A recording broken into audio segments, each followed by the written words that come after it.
Things were going poorly at the sewing factory. The equipment was outdated, and the old boss was apparently stealing, resulting in a constant shortage of materials and fittings.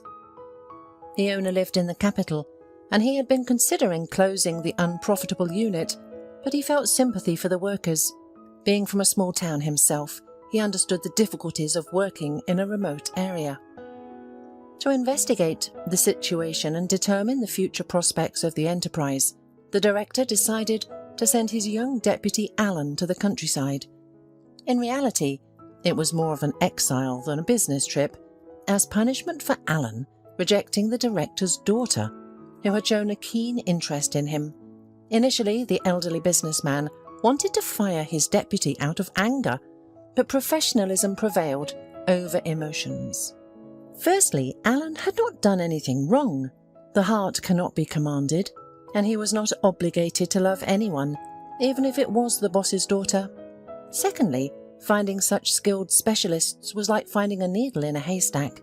Everyone wanted to earn a lot without putting in much effort, and truly valuable staff members were rare. And so Alan found himself in this remote town.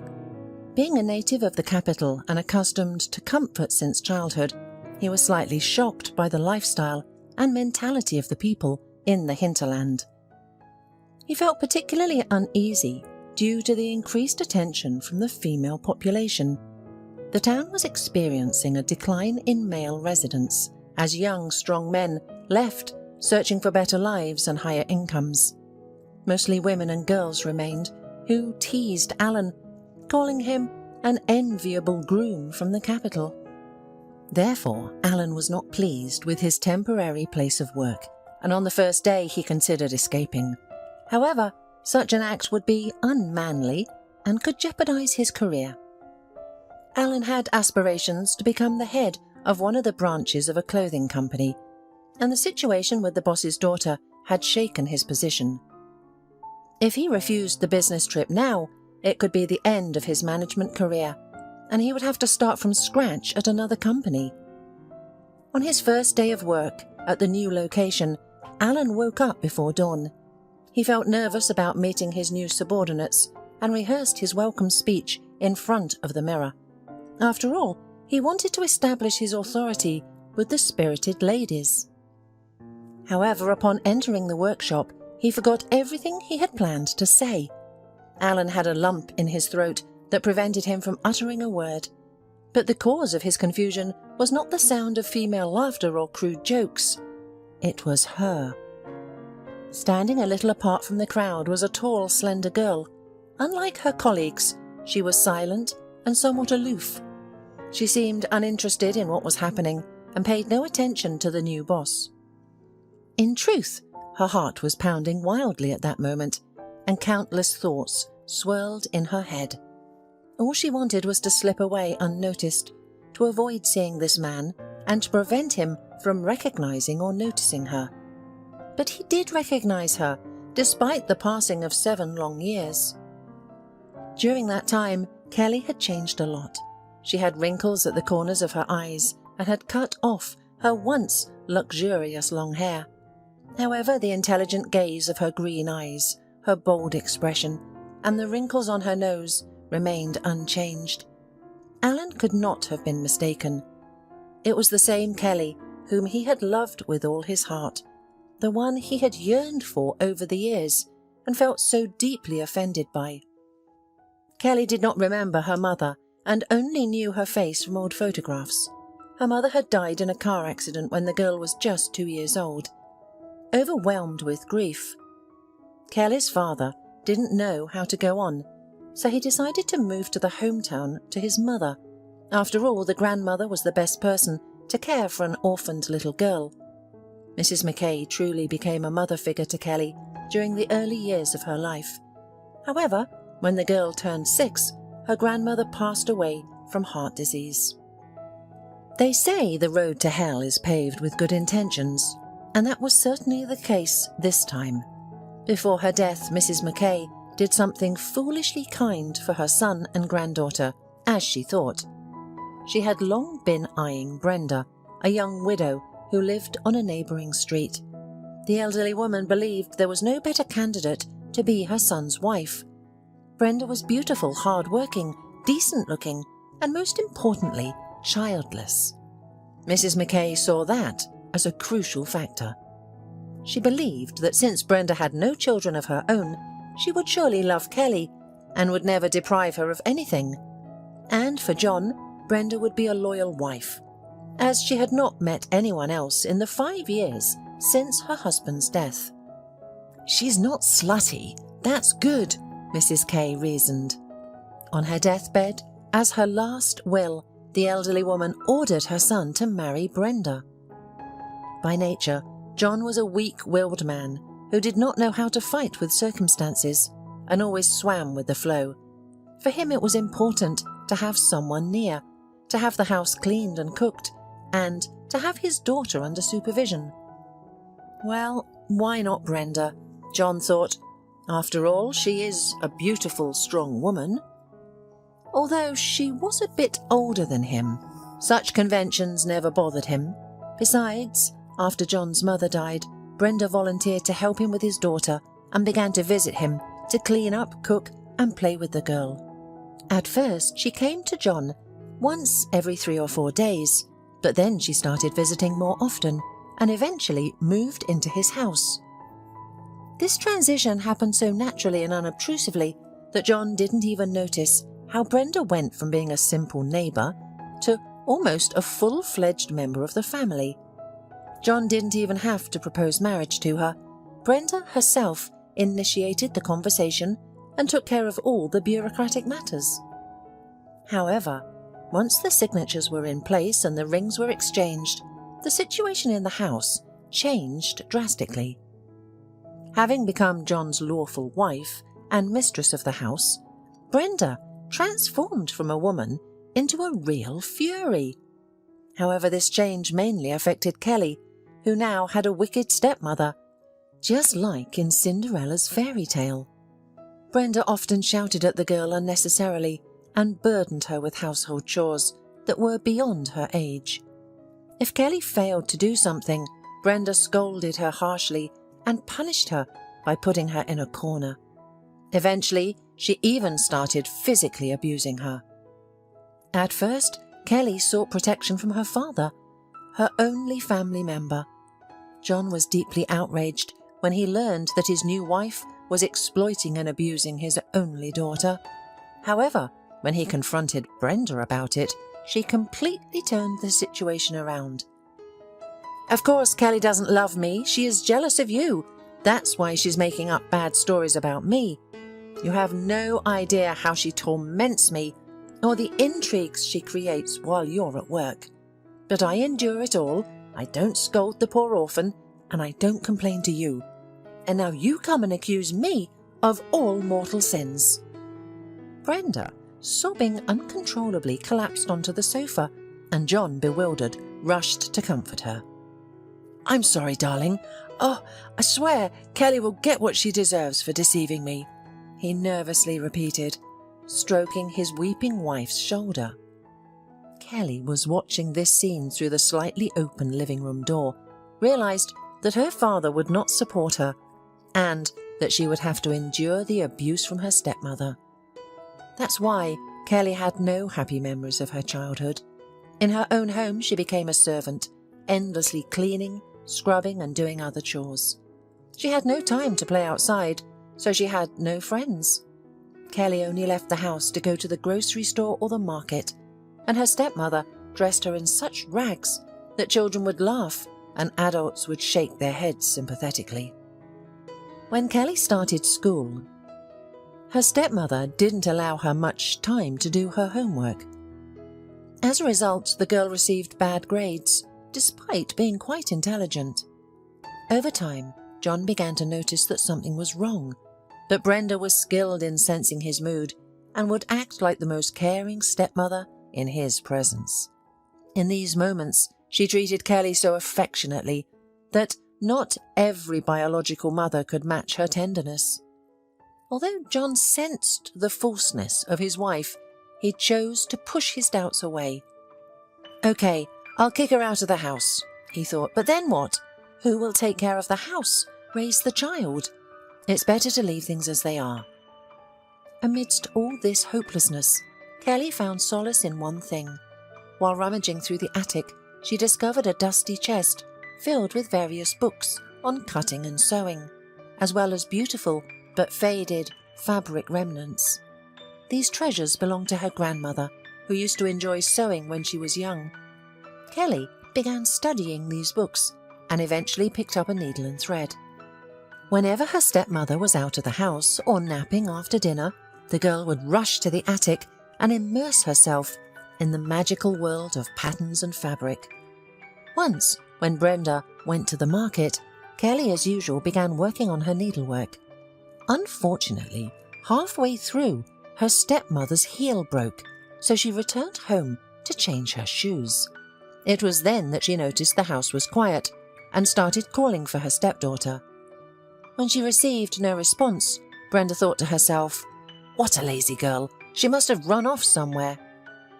Suddenly she noticed that the door to the attic was open, and the ladder, which usually stood elsewhere, was in front of her. When she went upstairs, Brenda saw Kelly, who was working on a piece of cloth and humming a song quietly. It was difficult to understand why the girl's hobby made Brenda so angry.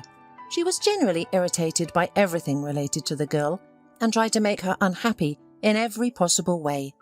Without hesitation, the woman snatched the fabric and patterns from her stepdaughter's hands and took them outside. Then she returned and took the books from the trunk.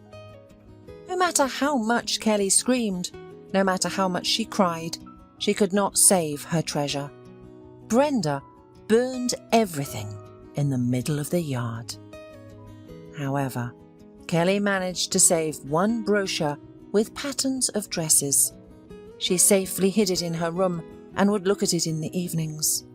Yes, the girl was deprived of her favourite hobby, but now she clearly understood what she wanted to do in the future and what profession she desired. Kelly eagerly anticipated graduating from school because it meant she could enroll in a sewing school and escape from her oppressive stepmother and indifferent father. The dream of learning and living a free life warmed Kelly and helped her endure Brenda's bullying. In turn, the woman constantly undermined the stepdaughter's composure. She was aware of Kelly's plans and would often say to the girl, "You won't succeed at anything. You won't achieve anything.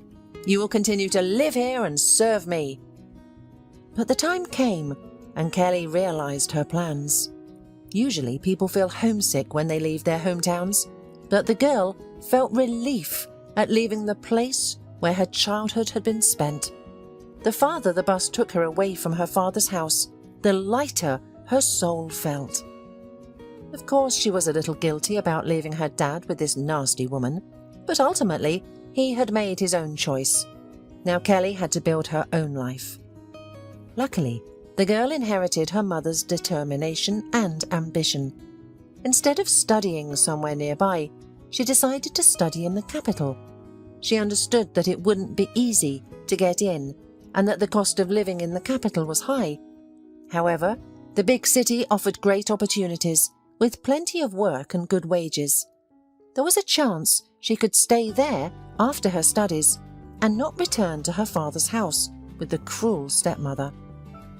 Upon arriving in the city, Kelly was lucky. She enrolled in a sewing school and was able to move into a dormitory almost immediately. Initially, she couldn't help but feel happy about her newfound freedom, about no longer being hurt, humiliated, or forced into hard domestic labour. Most importantly, Kelly finally had friends.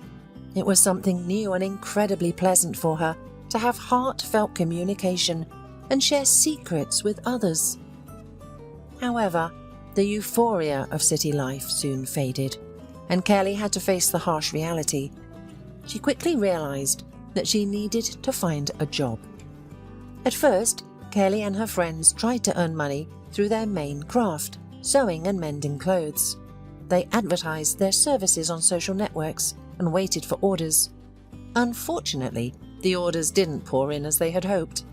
Occasionally, someone would ask them to alter an old dress or skirt, but the payment was meagre. One day, on her way back from school, Kelly saw an ad for waiters at a nearby cafe. She decided that this was accurately what she needed. She deviated from her usual path halfway to the dormitory, turned onto another street and went to the address. Since the cafe manager was present, Kelly was able to pass the interview right away and get hired. Thus, Kelly's working life began. Combining work and study turned out to be a challenging task. To keep up with everything, the girl had to sacrifice her sleep. But while Kelly's friends constantly lamented and complained about the hardships of life, she paid no attention to the difficulties. For her, even these challenges were a source of happiness compared to her life under the same roof as her stepmother Brenda. But soon, fate had a surprise in store for Kelly as a reward for her steadfastness and patience. The girl noticed that almost every day, a group of well-dressed, polite students would come to the cafe at the same time. They would take a table by the window, order pizza or desserts, and engage in discussions related to student life. One guy with blonde hair stood out from the rest of the company.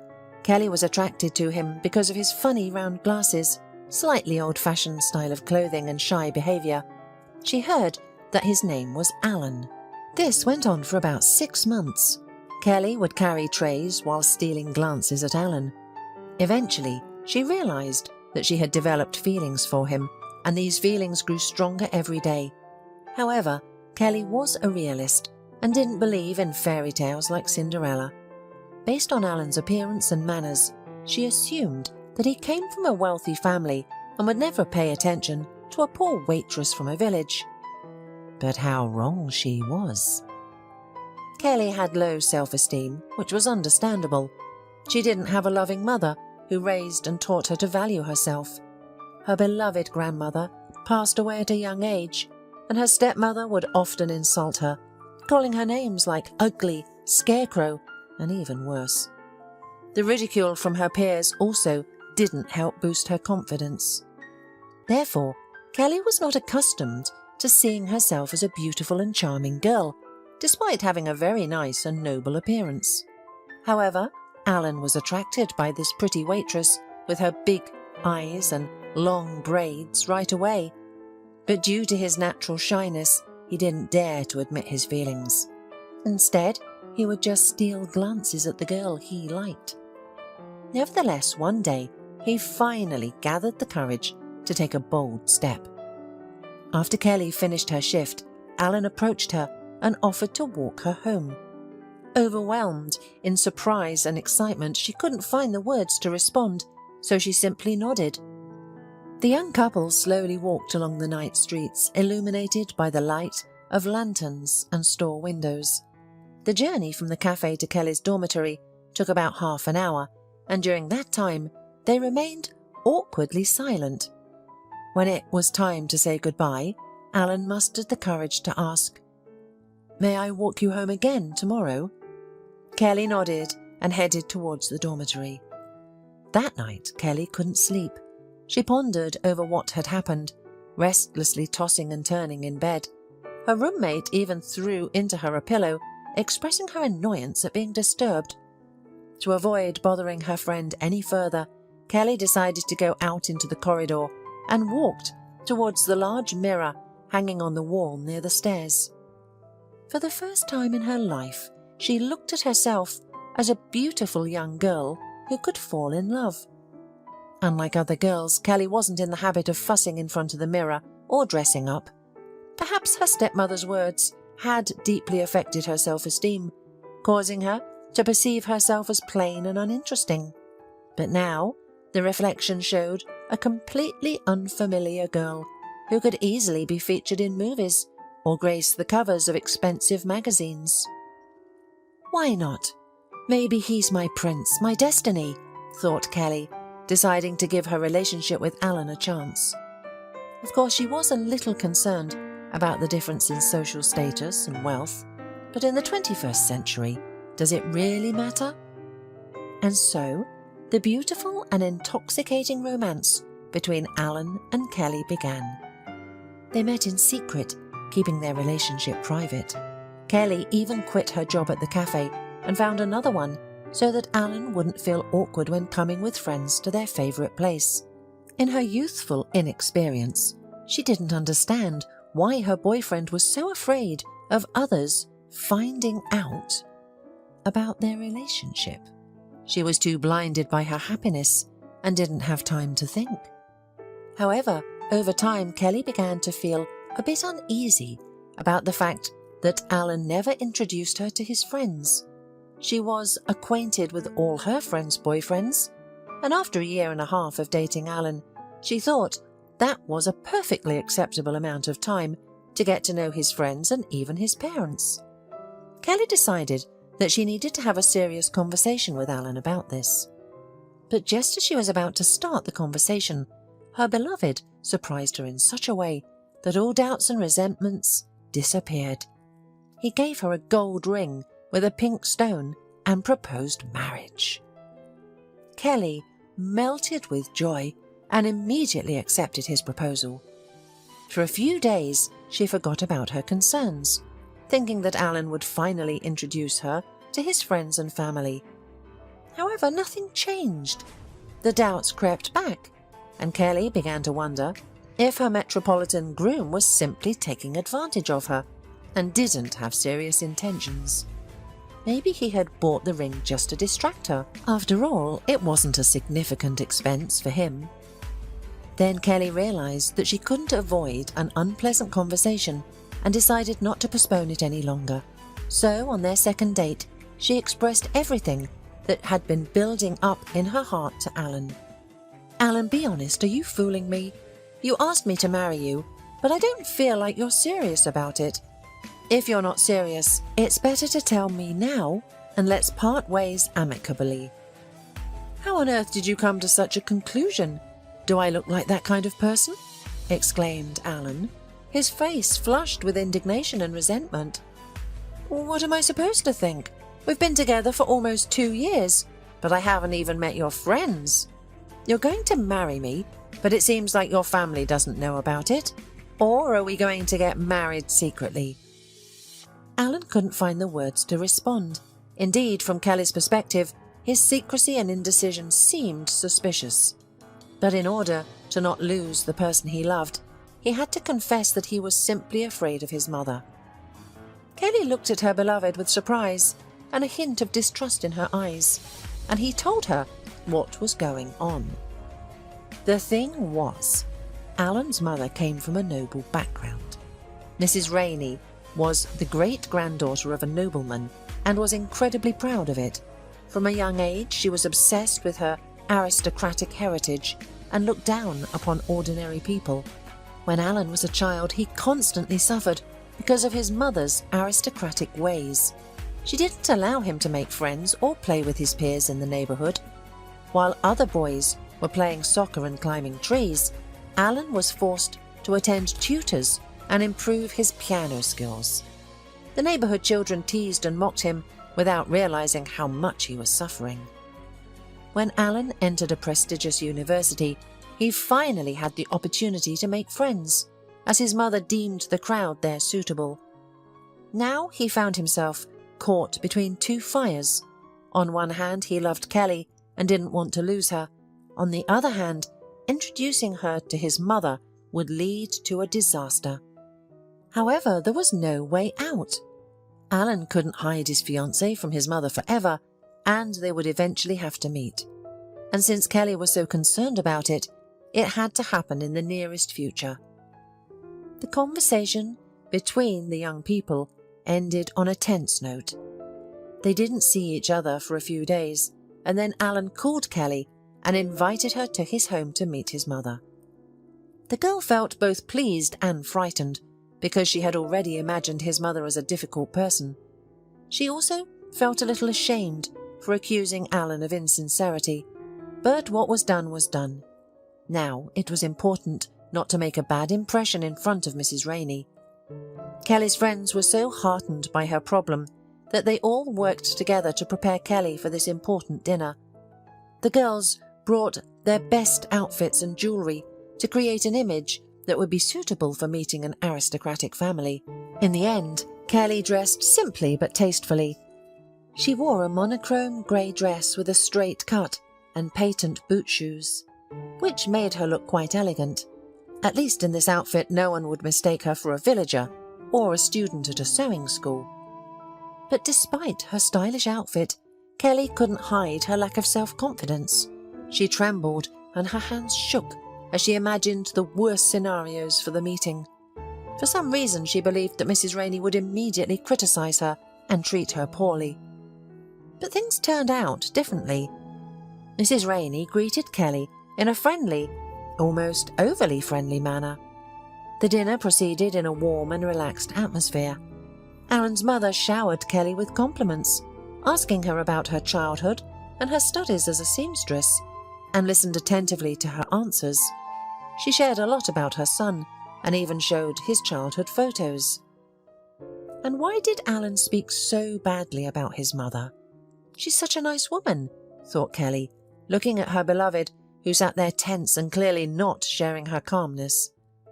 But little did Kelly know about the huge scandal that Mrs. Rainey had caused for her son the day before. When the woman found out that her son had a lover whom he intended to marry, she almost fainted. But when she learned that the girl came from the middle of nowhere and was studying to be a seamstress, her fainting spell was replaced by an inhuman rage. Mrs. Rainey, accustomed to her son always obeying her unquestioningly, spoke at length, shouting and even having a hysterical fit. "Just imagine, an ugly commoner is audaciously trying to enter our aristocratic family." Alan listened to his mother in silence and then declared, "I'm going to marry Kelly anyway. If you don't accept her, we will secretly do it without your permission and go away from this city to the village." Of course, Alan had no intention of going to any village. This threat was just his way of trying to influence his mother. After all, she had no one but him, and the thought of losing him terrified her. The manipulation seemed to work. Alan's words had a strong impact on Mrs. Rainey. For about half an hour, the mother and son silently stared at each other, and then they began a tense but calm conversation without raising their voices. Now, Mrs. Rainey listened calmly to Alan and even expressed a desire to meet her future daughter-in-law. Alan felt something was off about his mother's quick change of heart, and when she warmly and cordially met Kelly, it only made him more anxious. As Alan accompanied his fiancée back to the dormitory after dinner, she reproached him, saying, "I don't understand how you could speak so badly about your mother. You scared me, and she turned out to be such a nice woman." Alan couldn't find anything to say in response, so he just smiled foolishly. He knew there was something behind his mother's seemingly good intentions, but he couldn't figure out what it was yet. Days passed, but Mrs. Rainey's mood remained unchanged. She continued to exude calmness, and Alan gradually calmed down. The lovers continued to enjoy their happiness as if nothing had happened, unaware of what awaited them. One evening, while Kelly and her dorm mates were engaged in evening gossip, there was a knock on the door. Standing in the doorway was a stunningly beautiful, expensively dressed blonde, who appeared to be around 25 years old. She arrogantly and somewhat disdainfully surveyed the modest room and its occupants, then asked, "May I see Kelly? I need to talk to her." Kelly was surprised and didn't immediately realize that the stranger had come to see her. She and her guest went out into the corridor and headed to the kitchen, where no one else was at this time. Kelly's mind was full of questions. Who is this girl? How did she know her? And what did she want? But Kelly did not dare to start a conversation. After a couple of minutes, the stranger broke the awkward silence and introduced herself as Heather. Kelly looked at the girl with confusion, indicating that the name meant nothing to her. Suddenly, the mask of cold arrogance fell, and Heather burst into tears, grabbing Kelly's hands and begging her not to separate the child from his father. Kelly couldn't understand. What the uninvited guest wanted from her. What child? What father? It was difficult to make out Heather's words through her sobs, but after a couple of minutes she calmed down a little and explained everything in detail. Heather claimed to have a fiancé whom she had been with for many years. They had known each other since childhood because their families were friends. They were planning to get married, but at some point Heather's fiancé grew distant, paid less attention to her, and decided to postpone their wedding. Heather realized her lover was cheating on her and had already made up her mind to break off the engagement when she found out she was pregnant. Please, understand, I didn't come to you for myself, but for the sake of the child. I don't want him to grow up without a father. Please, have mercy on us, Heather tearfully pleaded. I don't understand. What does this have to do with me? Go sort things out with your fiancé. How can I help? Kelly asked, puzzled. Don't play dumb. You knew exactly who I was talking about. Alan. He is my fiancé and the father of my child who you stole from me. Heather burst out, proudly raised her head, and then turned and left, leaving Kelly alone with this shocking revelation. At first, everything the stranger said seemed like complete nonsense to Kelly. Some secret affair, a pregnant bride abandoned? No, honest, decent and shy Alan couldn't be involved in anything like that. But, on the other hand, why would this well-groomed, smartly dressed girl come to a dormitory on the outskirts of the city if it was all a lie? She cried so sincerely, it didn't seem like she was making it up. In a moment of realization, Kelly hurried down the stairs, hoping to catch up with Heather. She had many questions to ask, but time was not on her side. When Kelly reached the street, she saw that Heather had already gotten into her expensive red car and driven away. All that she could do was watch the dimming taillights until the car disappeared around the corner. Left alone with her thoughts, Kelly tried to process the information she had received. The more she pondered, the clearer the picture became in her mind. Now she understood why Alan had been so hesitant, why he had kept her a secret from his friends and his mother. It turned out that all this time he had been leading a double life, deceiving both her and his fiancée Heather. He had also spun tales about being afraid of his mother, painting a false image of this kind woman. Consumed by anger and resentment, Kelly nervously paced the dormitory corridors. She didn't even notice her concerned friends who surrounded her, asking what had happened.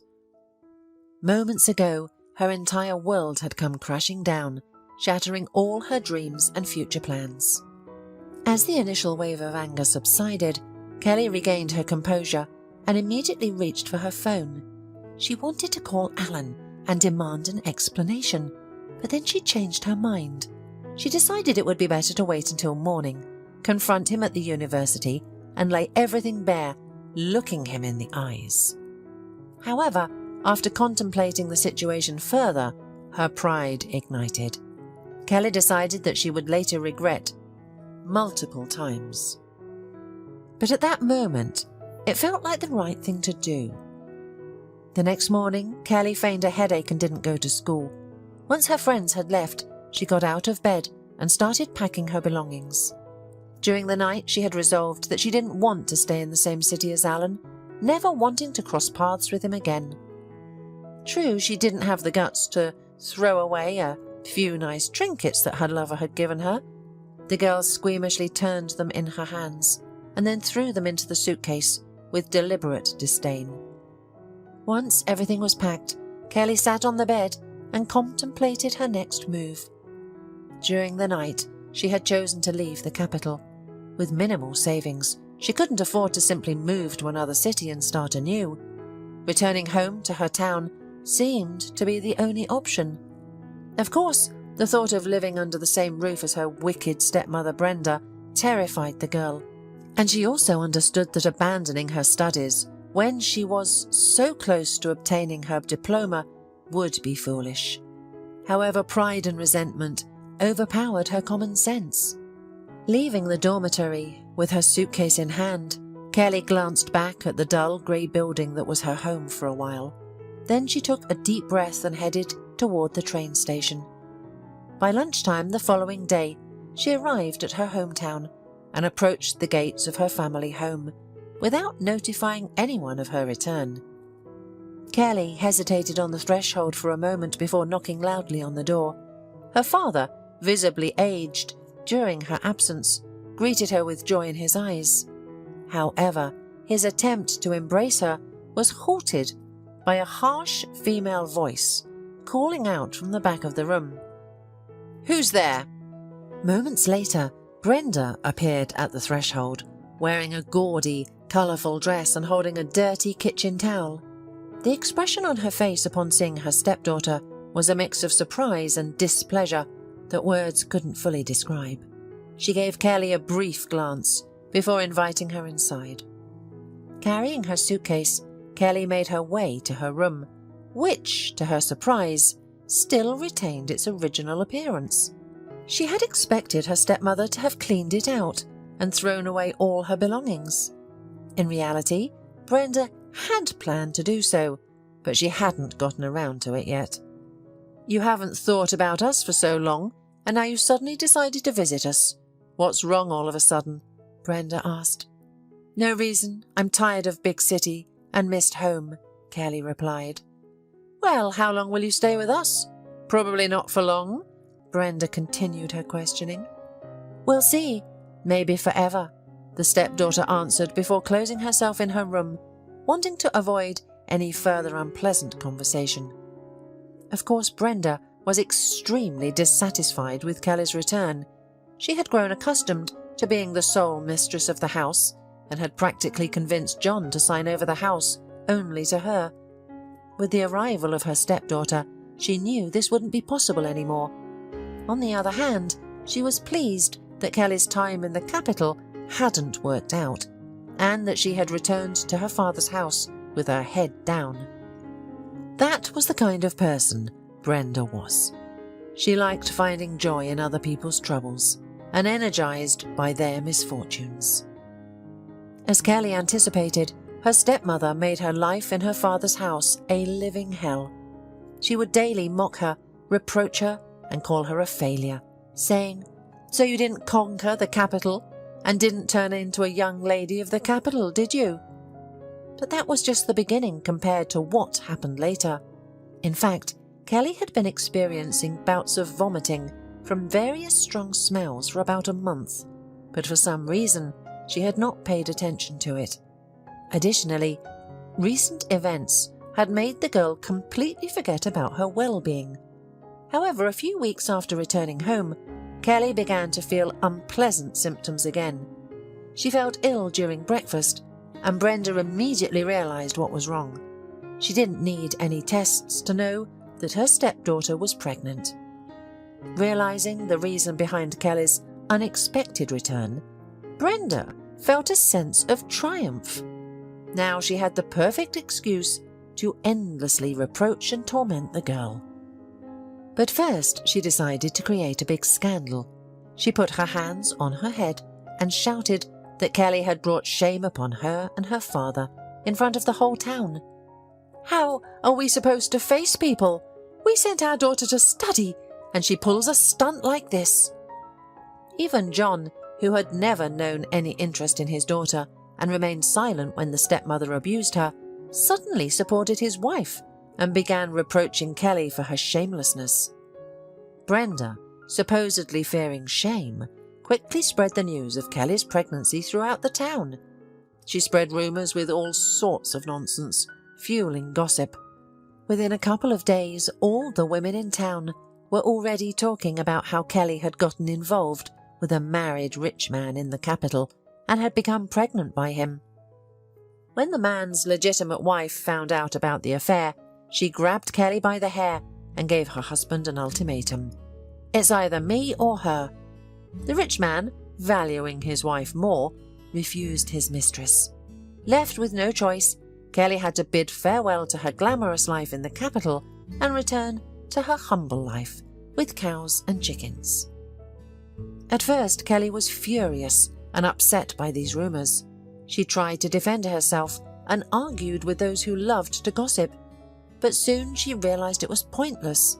What could she possibly bring against all those slanderers? Brenda's story seemed very believable from an outsider's perspective. Furthermore, to the people from her little town, who lived rather dull and monotonous lives, such a story was a breath of fresh air. For the next few months, they had something to talk about, and each day, new fictional details emerged. With time, Kelly accepted what was happening and stopped arguing with anyone. Besides, she now had thoroughly different concerns. She needed to think about how to live on, how to provide for herself, because now she was responsible not only for herself, but also for the child. In addition, Brenda constantly reproached her stepdaughter for being a healthy girl who relied on her parents and didn't work anywhere. But who would hire her?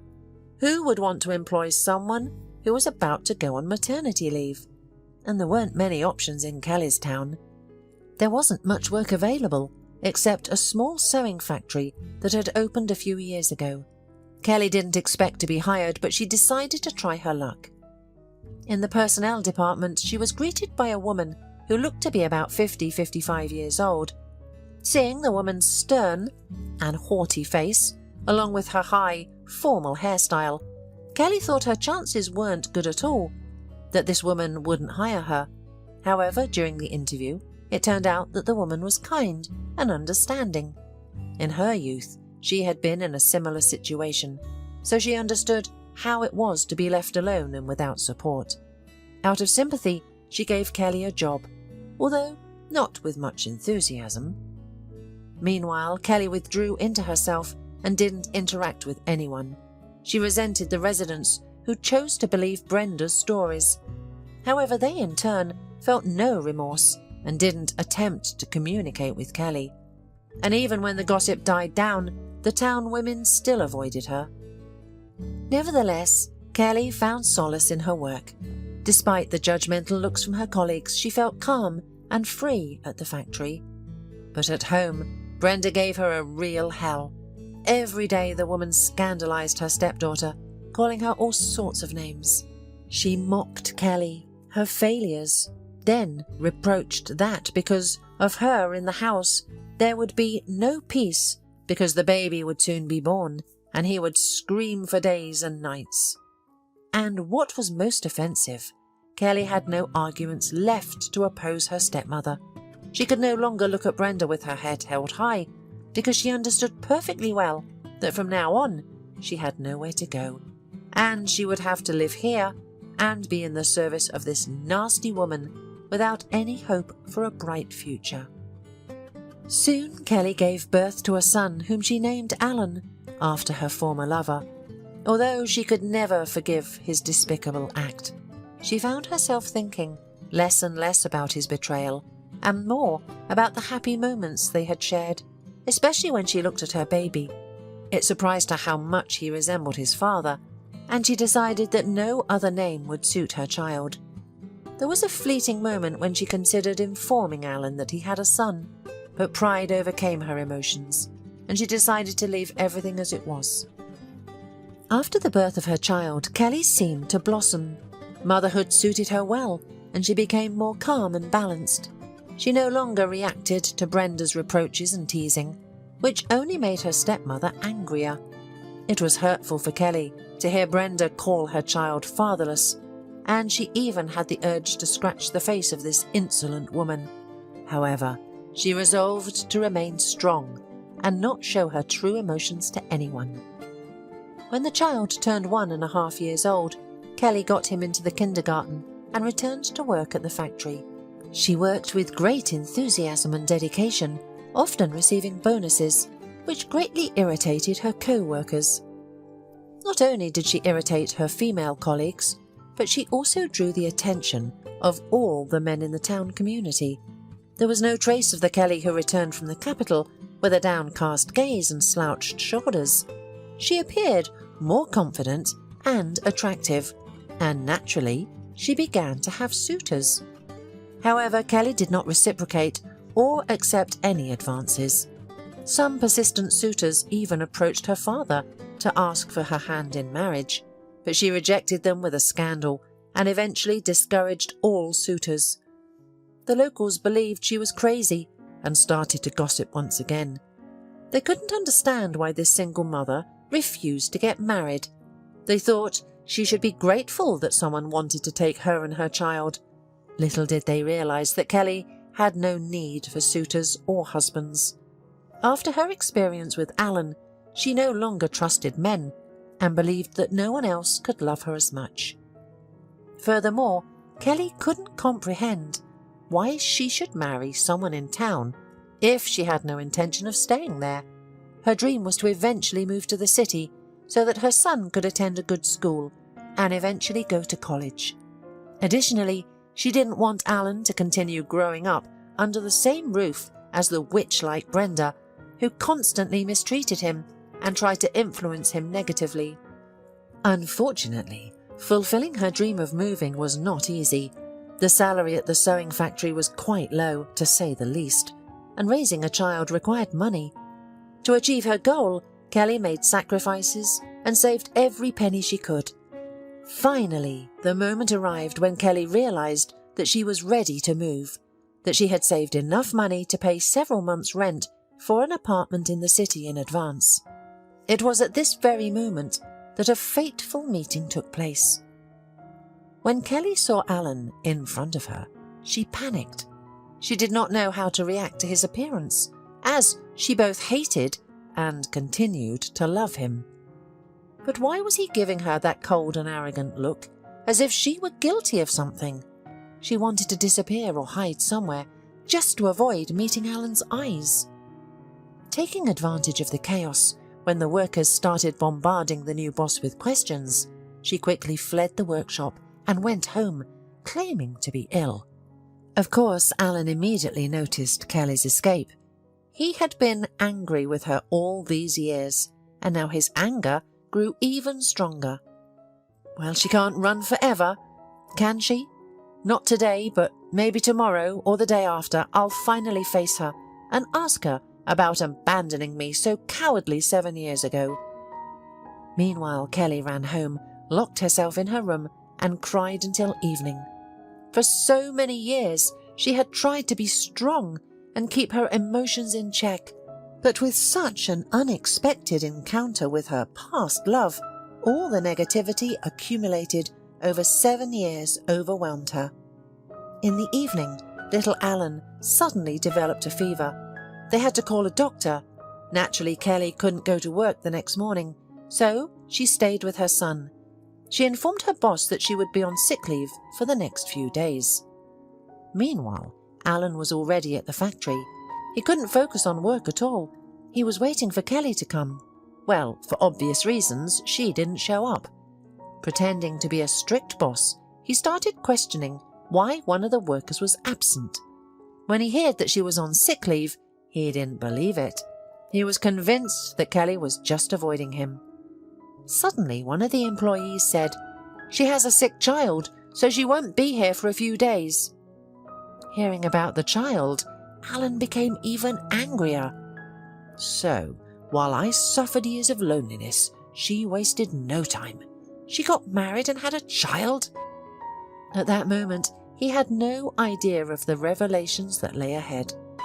While working, the women liked to gossip and spread rumours. Since Kelly was absent that day, her colleagues decided to discuss her. When Alan realised that they were whispering about her, he eavesdropped on their conversations. They spoke in hushed tones, so he couldn't hear much, but he did learn some interesting things.